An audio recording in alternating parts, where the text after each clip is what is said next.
Constitution. And so the Supreme Court has already spoken.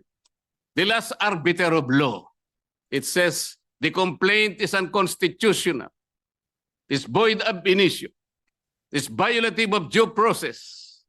The Senate never acquired jurisdiction over this. It is immediately executory. On that note, Mr. President, I respectfully move that the impeachment complaint be dismissed. I so move, Mr. President. Ayan na nga, lumabas na ang tunay na kulay ni Marcoleta. The distinguished gentleman from the great province of Tarlac and Rizal, Senator Rodante Marcoleta, is seeking the floor to deliver his privileged speech. I move that he be recognized, Mr. President.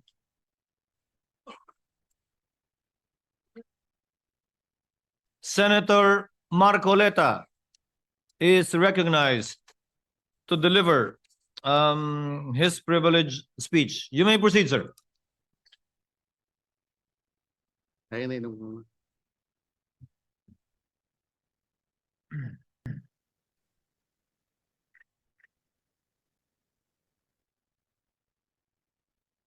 Thank you, Mr. President.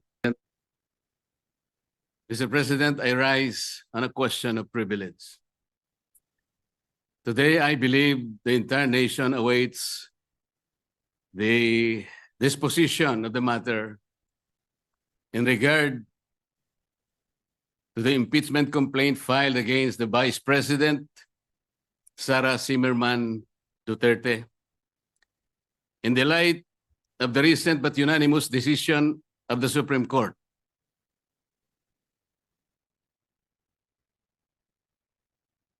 Mr. President, this decision was promulgated on July 25, 2025, declaring said complaint to be unconstitutional, void ab initio, violative of due process, and that the Senate in the first place did not acquire jurisdiction over it. Take note, Mr. President, it even said that the decision is immediately executory. But before I continue, Mr. President, let me put on record that the initial proceedings, impeachment proceedings conducted by the Senate in the 19th Congress have never been formally carried over to the Senate of the 28th Congress.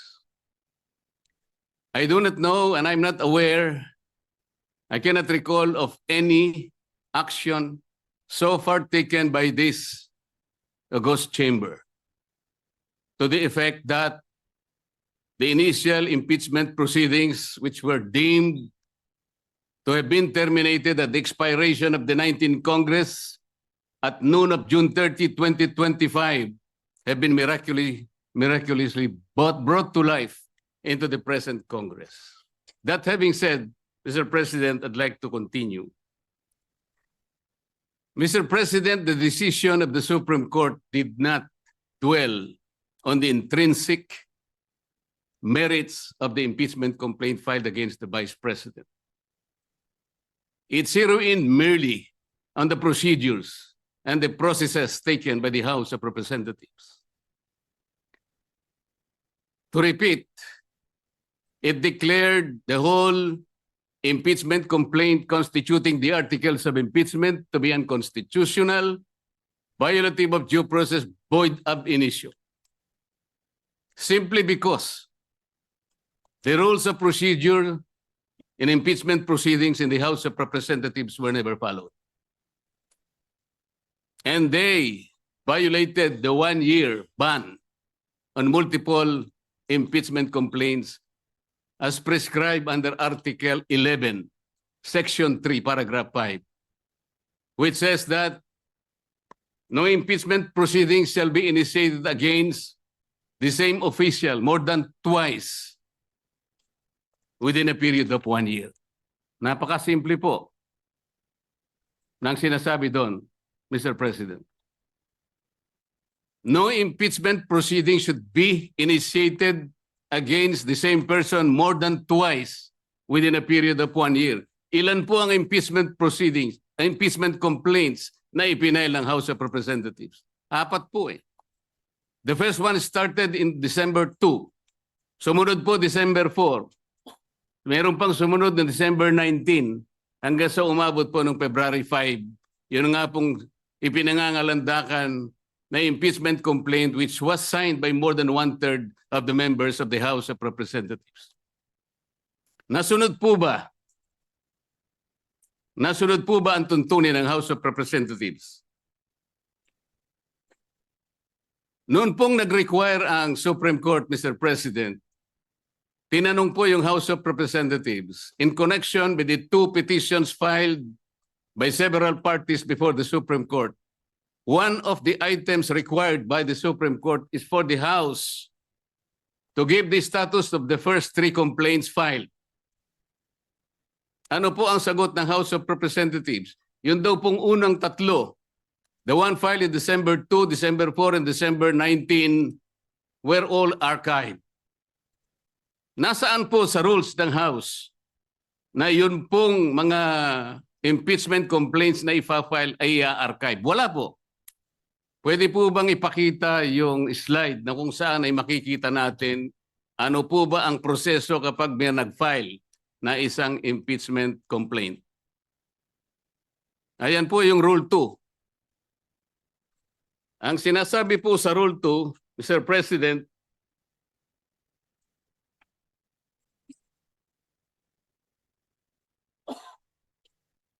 hindi sa Rule 3, sa Rule 3. Rule 2, Section 3. A verified complaint for impeachment by a member of the House or by any citizen upon a resolution or endorsement by any member thereof shall be filed with the office of the Secretary General and immediately referred to the Speaker. Bakit hindi po nasunod ang tuntunin na ito, Mr. Speaker? Kailan po ni-refer ng Secretary General sa opisina ng Speaker yung impeachment complaint dated December 2, 2024?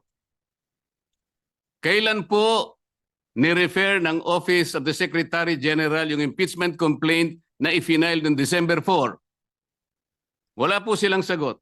Kailan po ni-refer ng Office of the Secretary General yung impeachment complaint that was received on December 19? Wala po silang sinasabi. Kapag titingnan po natin ang sagot ng Solicitor General in behalf of the House of Representatives, ang sabi po nila, the Secretary General diligently referred simultaneously all the impeachment complaints to the office of the Speaker on February 5, 2025. Immediately po ba yan, Mr. Speaker? December 2, December 4, December 19, at isinama po yung February 5, all of them were simultaneously referred to the office of the Speaker on February 5. 2 buwan po ang kanyang ginugol para lang i-refer sa office of the Speaker. Ano po ang immediate doon? Wala po. Wala po silang sinunod.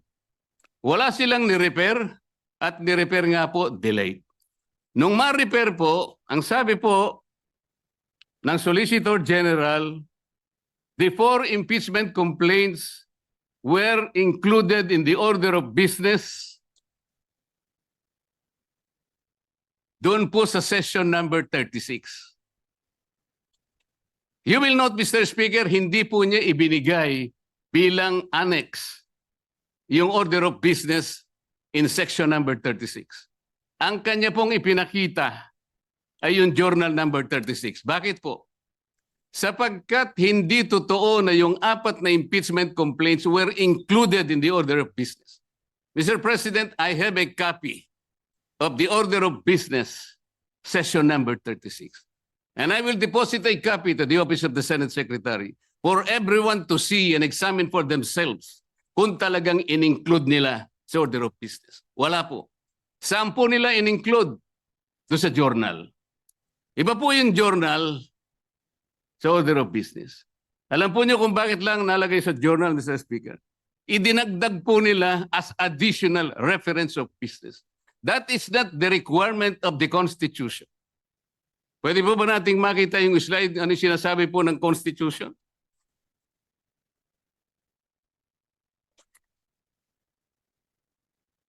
A verified complaint for impeachment may be filed by the member of the House blah, blah, blah. Ang sinasabi po rito,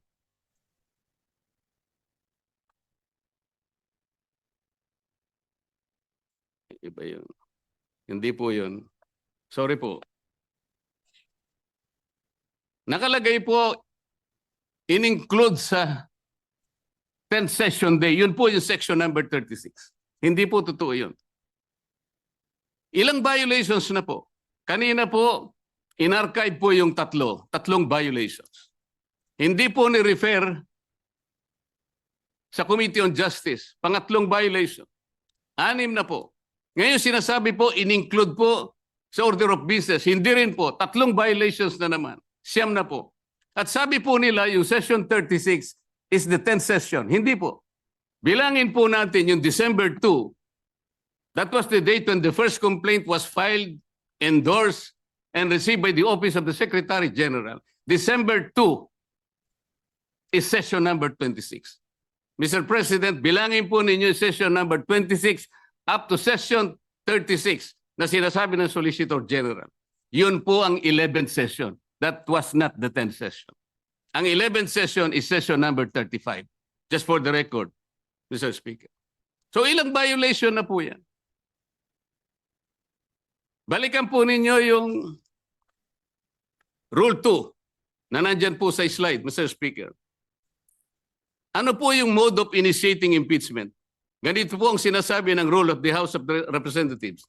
Impeachment shall be initiated by the filing and subsequent referral to the Committee of Justice. Ito po yung Sereno versus, Francisco versus House of Representatives. Verified complaint for impeachment filed by any member of the House of Representatives, i-refer po sa Committee on Justice. Verified complaint filed by any citizen upon a resolution endorsement by any member thereof, i-refer po sa Committee on Justice. A verified complaint or resolution impeachment filed by at least 1/3 of all members of the House, i-refer din po sa Committee on Justice. Bakit po ang ginawa nila nung makakuha sila ng higit sa 1/3, dali-dali po nilang tinransmit sa Senate?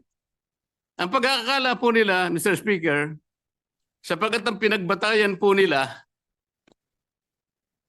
ay yung Rule 4 na kung saan in Section 14 sinasabi po endorsement of the complaint resolution to the Senate. Ang sinasabi lamang naman po noon, Sir President, ay yung pamamaraan kung paano po i-endorse yung impeachment complaint that was signed by 1/3 or even more members of the House of Representatives. Hindi naman po sinasabi doon na hindi na sa i-refer sa Committee on Justice. Bakit po nakalagay dito sa rule? Kailangan i-refer din siya sa Committee on Justice, but they never did. Mr. Speaker, Mr. President. So ilang violations na po ito? You cannot use Section 14 in isolation of Section 2. Hindi po pwede yun. Binigyan po ba ng discretion, Mr. President? Was the House given the discretion to select, to withhold and select from among the 4 impeachment complaints, which will be the one to be transmitted in the Senate in derogation of the 1-year ban rule? Wala po silang discretion. Kung sila po mismo ay hindi sumusunod sa tuntunin, bakit po ngayon ay napakarami pong nagsasalita? Na parang akala mo ay ang Supreme Court pa ang nagkasala, ang nagkamali. Samantalang ito po, napakasimple po ng tuntunin, hindi kailanman sinunod. Even the 10th session day na sinasabi nila, 11th session day nung ilagay po nila sa order of business, sabi nila. They never included them in the order of business. Wala po. Nasa akin po yung kopya. Ano ba po ang pagkakamali? Mr. President, ipakita po natin yung last page ng impeachment complaint. Pakita po sa slide. Ayan po, Mr. President. Subscribed and verified before me.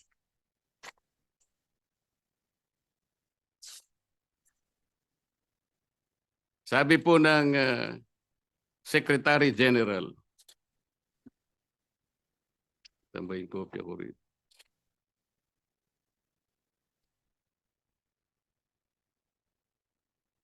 Subscribed and verified before me on this blank day of February 2025. Wala pa pong date. Ito po ba ang verification, Mr. President? Hindi po.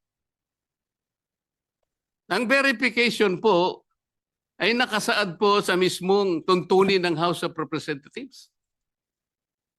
Balikan po natin ang Section 3. Ano po ang sinasabi? Section 3, Paragraph 2. An impeachment complaint is verified by an affidavit that the complainant has read the complaint and that the allegations therein are true and correct of his personal knowledge or based on authentic records. At the very least, yun ang dapat na ilagay po. Nakalagay po ba sa verification dito? Ng Secretary General ng House of Representatives? Wala. Ito po'y parang jurat lang sa isang affidavit. Sinasabi lamang po dito, kilalan niya yung nagsipirma sa isang dokumento. Na ang dokumento ay naglalaman ng 32 pages. This is not the verification required under the rules of impeachment by the House of Representatives. Ang totoo po, kung balikan po natin ang Section 14, nandyan po sa slide. Isinulat na po sa tuntunin kung ano po ang dapat kopyahin nila para magkaroon ng tunay na verification. Hindi pa po nila kinopya. Mr. President, ito po yung contents ng verification na dapat sana yun ang nilagay nila sa complaint.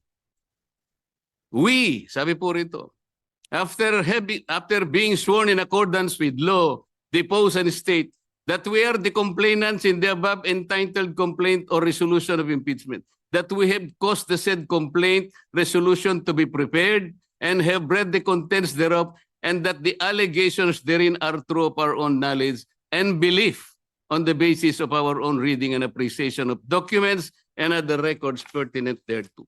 Kokopyahin na lang, Mr. President. Hindi pa nakopya.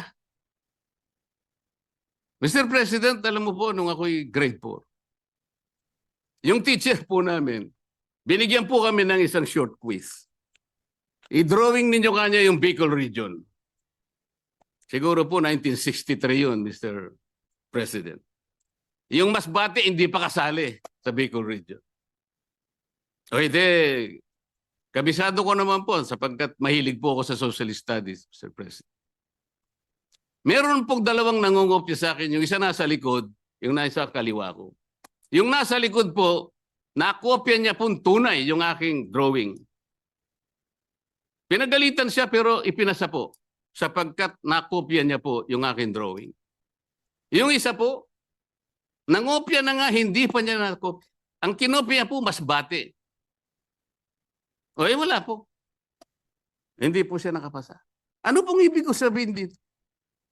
Kokopyahin na lang eh. Alam po ninyo sa mga litigation lawyers, practicing lawyers worth their salt. Wala ka lang certification of non-forum shopping, i-dismiss ka ng Supreme Court. Paliwanag po yun. Hindi subscribe yung complaint mo, dismiss ka kagad. Mahigpit po ngayon eh. Ito po, this is an impeachment complaint. You are removing the second highest official of government. Yun lamang pong verification. Sablay na po eh. Ano pong nakalagay dito?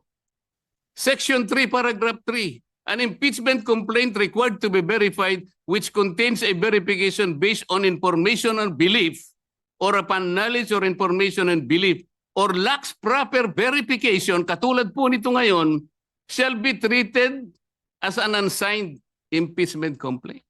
So pwede pong tratuhin pala ngayon sapagkat wala pong verification.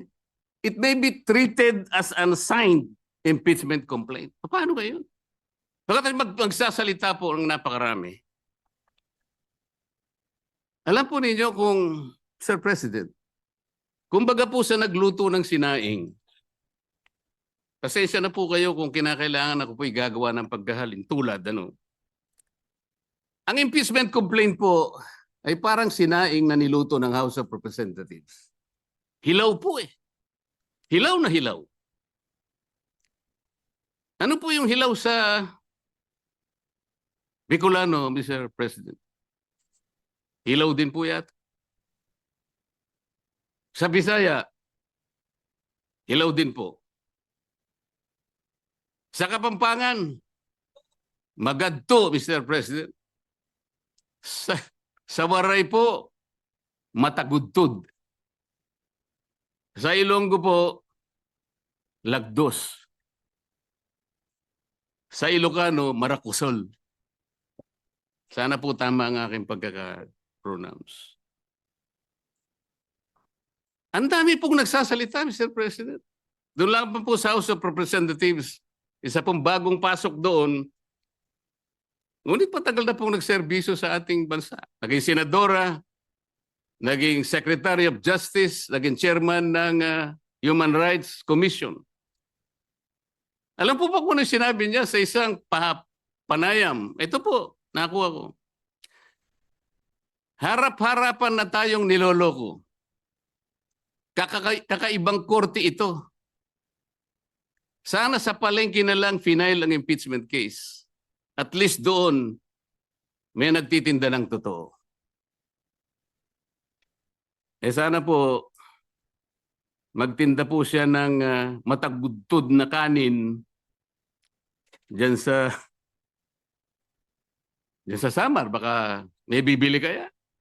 Pwede kaya siyang pumunta diyan sa Pampanga po para magbenta ng magadto na kanin. Kung may bibili, baka sakali. Pumunta kaya sa Panay para magbenta ng lagdos na kanin. Wala po siguro, Mr. President. Baka ngayon dagan dingding, hindi pa patusin. Huwag pong ganun.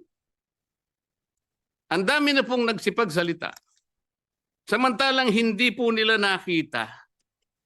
Ang dami, kayo po nagsimula ng mali. Hindi naman po sinasabi ng Korte Suprema na kailanman ay huwag kayong mag-impeach, huwag na kayong mag-file. Ayusin nyo lang po eh. Yun lamang po ang gustong mangyari dito. Ayusin nyo. You want to impeach the Vice President, do it in the right way. Hindi naman po tinignan ng merito eh. Ang sinasabi yung proseso, hindi po nyo sinunod eh. Sinasabi na nga, walang impeachment complaint bukod sa isa. Laban sa isang opisyal sa loob ng isang akalain mo namang 4 po kagad ang ipinay. Pagkatapos yung 4, i-consider mo na isa. Hindi naman po yata tama yun, Mr. President.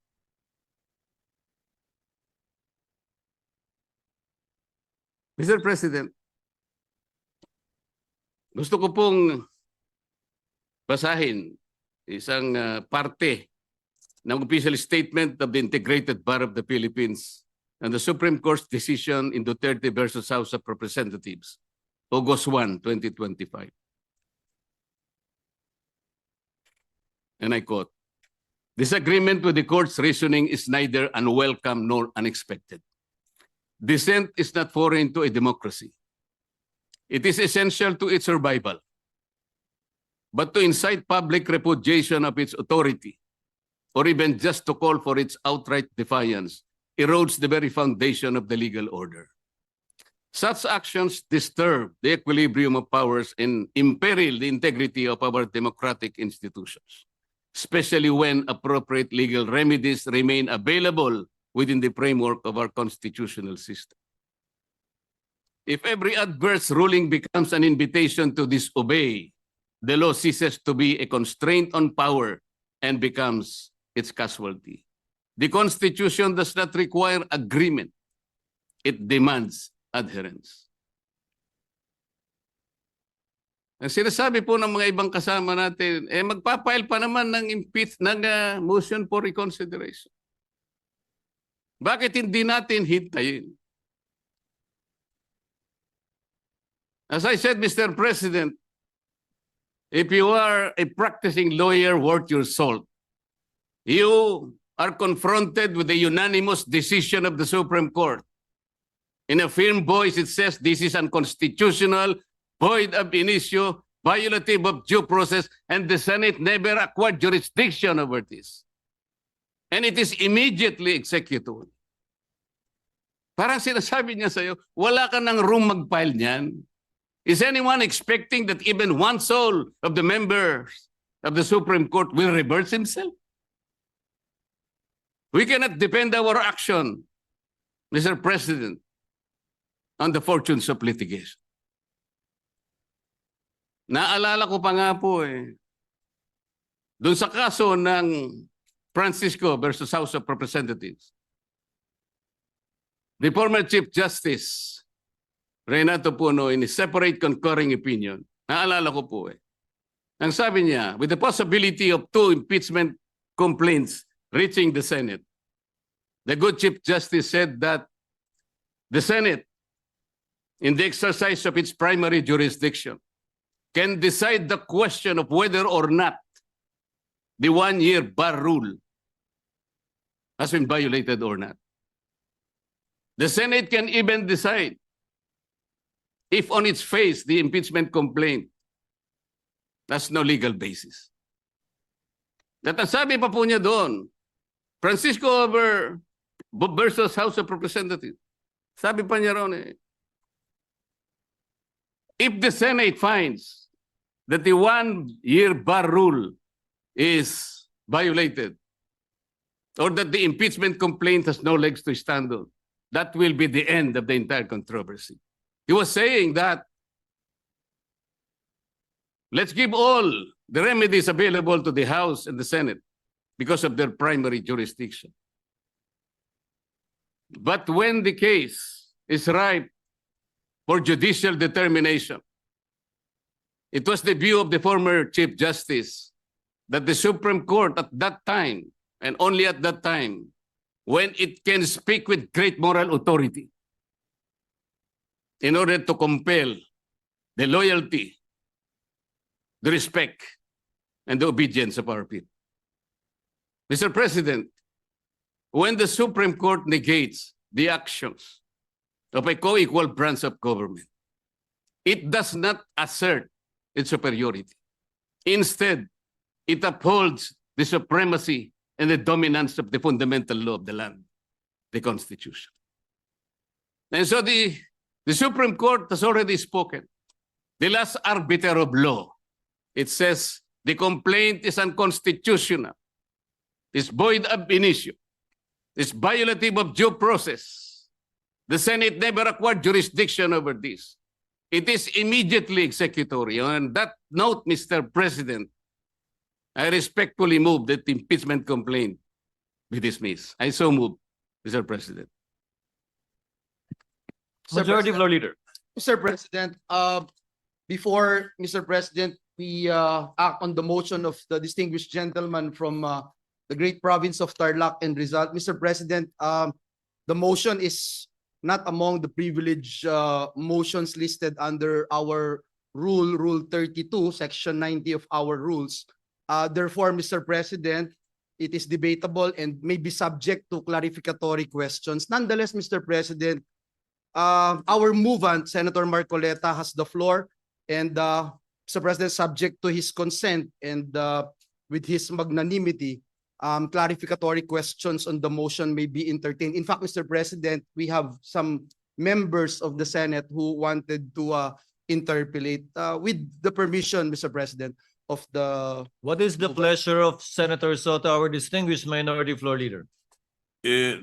At lumabas na nga po ang tunay na kulay ni Marcoleta at pinapa-dismiss niya ang impeachment trial ni Sara Duterte. Ito lang ang punto. Sige, merong desisyon ng Korte Suprema na unconstitutional ang impeachment trial ni Sara Duterte. Okay, sige, doon tayo, 'di ba?